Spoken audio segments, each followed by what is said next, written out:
গরমকালের কিছু সবজি থাকে যেগুলো আমি মেনু থেকে একদমই বাদ দিতে পারি না। আবার মনে হচ্ছে নতুন করে গরম পড়তেছে, কি আর করা, সেই জন্য টক আম নিয়ে আসলাম। এই গরমের দিনে একটু টক আম থাকলে এত ভালো লাগে। তো দেখেন আমি আজকে রান্না করব হচ্ছে ডাল দিয়ে, এটা আমরা কি বলি, আম ডাল যেটাকে বলে, সেটা রান্না করব।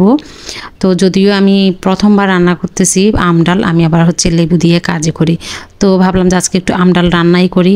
তো জানি না অনেকে হচ্ছে আমটাকে হচ্ছে পুড়িয়ে তারপর এটাকে সিদ্ধ করে তারপর ডালের সাথে মিক্স করে। আজকে আমি এত কিছু কিচ্ছা কাহিনী করব না, আমি হচ্ছে জাস্ট ডালের সাথে একসাথে আমটাও দিয়ে দিব। আমরা যেভাবে টমেটো দিই সেভাবে আমি আমটা দিয়ে দিলাম, একটু বেশি পরিমাণে দিলাম, কারণ আমার মেয়ে হচ্ছে টক এত পছন্দ করে বলার মতো না। আমার মেয়ে বলতেছে আম্মু আম ডালটা একটু টক করে রান্না করবা। তো যেটাই হোক, এদিকে অনেকগুলো সবজি নিয়ে নিলাম।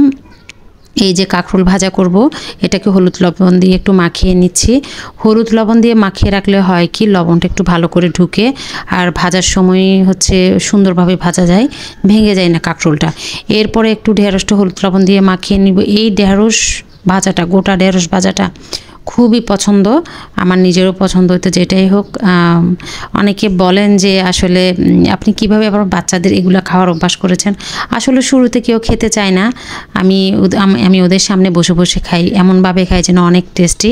তো বলে যে মা একটু দাও, তো তুমি তো অনেক মজা করে খাচ্ছ। তো যেটাই হোক, ওভাবে অভ্যাস করা। যদিও কাঁকরোল ভাজাটা হচ্ছে আমার জামাই খাবে একটু পোড়া, এদিকে আমার মেয়ে খাবে একটু হালকা পোড়া। তো এই জন্য আমি যেটা করছি, কিছু পোড়া করছি আর কিছু হচ্ছে একটু হালকা ভেজে নিচ্ছি। তো আমার চুলার একটা সমস্যা, এক সাইডে বেশি জ্বলে আর এক সাইডে কম জ্বলে। তা আমি ভাবছিলাম যে পোড়াগুলো এক সাইডেই দিই। তো যেটাই হোক, এখন উল্টিয়ে পাল্টিয়ে দিচ্ছি। তো এই যে ভাজা হয়ে গেল।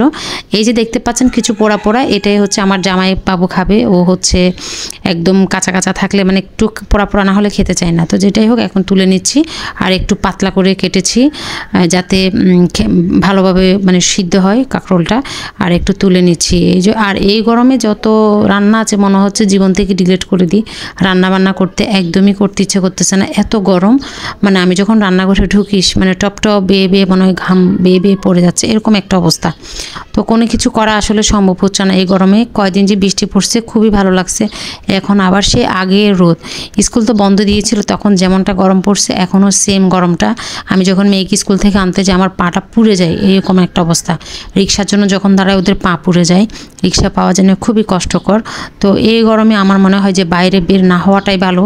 ট্রাই করবেন বাইরে বের না হতে, আর বেশি পানি খাবেন, তরল খাবার, আর যেগুলো হজম হবে হজমি খাবার খাবেন। অযথা মশলাদার খাবার খেয়ে পেট নষ্ট করার কোনো দরকার নেই।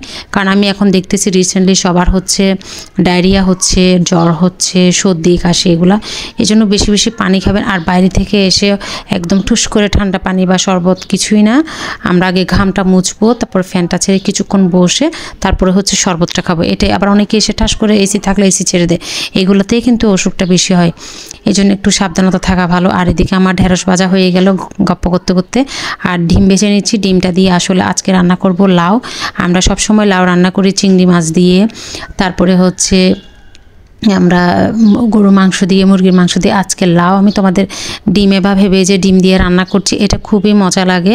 আসলে বাজারে আমি যাচ্ছি না এই গরমের জন্য, বললাম না, বাজারেও যাওয়া হচ্ছে না। আর আমার হাজব্যান্ডকে দিয়ে বাজার তো করায়, বাট ওর একটা সমস্যা আছে, কোনো কিছু আনলে একসাথে বেশি নিয়ে আসে, যেটা প্রতিদিন রান্না করে খেতে হয়। এই জন্য আমি ওকে দিয়ে, আমি যেহেতু যেতে পারছি না, ওভাবে বেশি করে বাজারও আনছি না। তো অল্প করে যা কিছু আছে ওটা দিয়ে হয়ে যাচ্ছে। আর এই তো এদিকে যেহেতু আমার ডালটা সিদ্ধ হয়ে গেল, আমি ডালটা একটু বাগার দিয়ে দেবো। এদিকে ডালটা যখন বাগার দিচ্ছিলাম ভাবতেছি আল্লাহ জানে কেমন হয়, একটু পাতলা করেছি। ঢেঁড়স ভাজা করলাম, দেখতেই পাচ্ছেন ঢেঁড়স ভাজা টমেটো দিয়ে, কোনো কিছুই দিই নেই, কোনো চিংড়ি কিছুই দিই নেই। তবে সত্যি কথা বলতে ঢেঁড়সটা একদম ঢাকনা ছাড়া রান্না করলে খুব সুন্দর। আমি একটু হাই হিটে রান্না করি যে কোনো ভুজি এগুলা।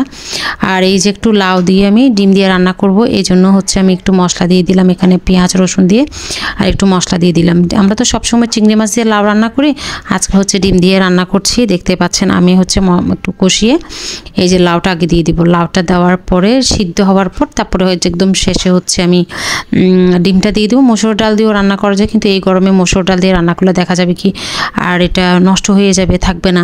এমনিতে ডাল রান্না করলে থাকে না। আমি এই যে ডাল রান্না করছি দেখা যাবে 3 বার জাল করা লাগবে, এরকম একটা অবস্থা। কারণ খুব বেশি গরম, আমি কি আর বলবো, চট্টগ্রামে মনে হয় এই প্রথমবার এত গরম পড়তেছে।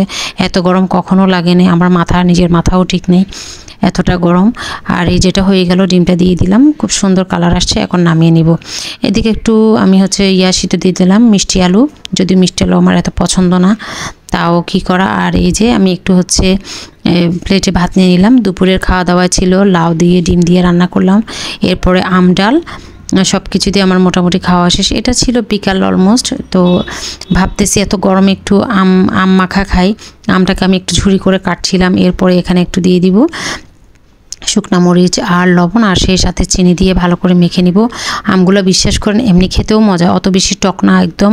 খুব আমি ওকেই বলেছি যে তুমি বেশি টক আম আনবা না, খেতে পারবো না, আমি খুব বেশি টক হলে আসলে খেতে পারি না। এই যে মেখে এটা হচ্ছে খাবো। তো এটাই বিকালে খেয়ে হয়তো আজকাল কোনো কিছু নাস্তা করা হবে না, দুপুরে যে খেয়েছি মানে গলার উপর চড়ে আসে এরকম একটা অবস্থা।